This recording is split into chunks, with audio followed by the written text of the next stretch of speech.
পাহাড়ের সাইডে guys lake. এই লেকের পানিগুলো এতটাই স্বচ্ছ, এত সুন্দর। এখন চারিদিকে শুধু পাহাড় আর পাহাড়, অনেক উঁচু উঁচু পাহাড়।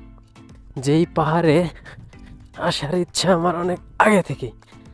এই জায়গার মানে গরুগুলা মনে হইতেছে যে আরো সৌন্দর্য বাড়াই দিছে এই জায়গাটা।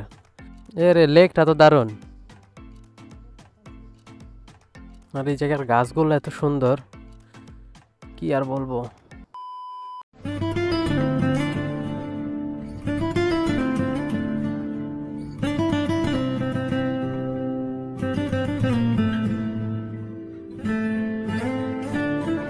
বাইক নিয়ে যাওয়া যাচ্ছে না, তার কারণে এই জায়গায় ছোটখাটো একটা গর্ত আছে।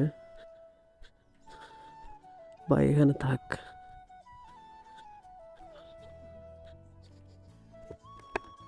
গাইস, আমার অনেক দিনের একটা ইচ্ছা যে আমি এই পাহাড়ে আসব। আগে এই পাহাড়ে অনেক গাছ ছিল, কিন্তু গাছগুলো কেটে ফেলার পর পাহাড়ের সৌন্দর্যটা আরো অনেক বৃদ্ধি পাইছে।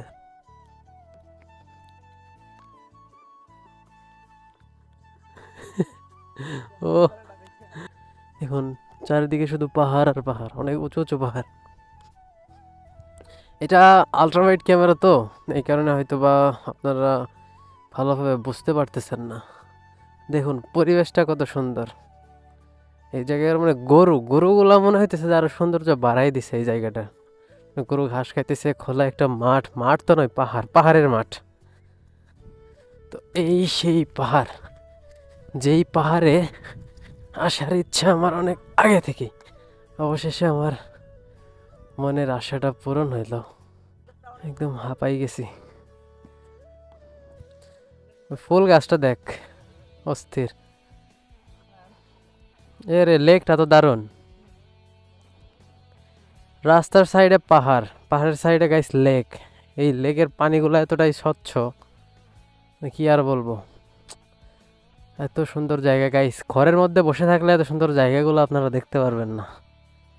এগুলা উপভোগ করতে চাইলে মানে হাঁপাই গেছি, আমি কথা বলতে পারতেছি না। অনেক উঁচুতে আছে কিন্তু গাইস, ওই যে দেখুন। আর এই জায়গার গাছগুলো এত সুন্দর, কি আর বলবো। তো যাই হোক গাইস, মনে হচ্ছে ভিডিওটা শেষ করার দরকার। তার কারণ এই জায়গায় যতটুক দেখানোর ছিল ততটুক আমি দেখাই ফেলছি, এখানে আর দেখানোর কিছু নাই। আর অনেক সুন্দর বাতাস গাইস। তো ভিডিওটা এই পর্যন্তই। প্রতিদিন নিত্য নতুন ভিডিও পেতে অবশ্যই চ্যানেলটিকে সাবস্ক্রাইব করে রাখবেন। পেজ থেকে দেখলে পেজটা ফলো দিয়ে রাখবেন। সবাই ভালো থাকবেন, সুস্থ থাকবেন। আল্লাহ হাফেজ।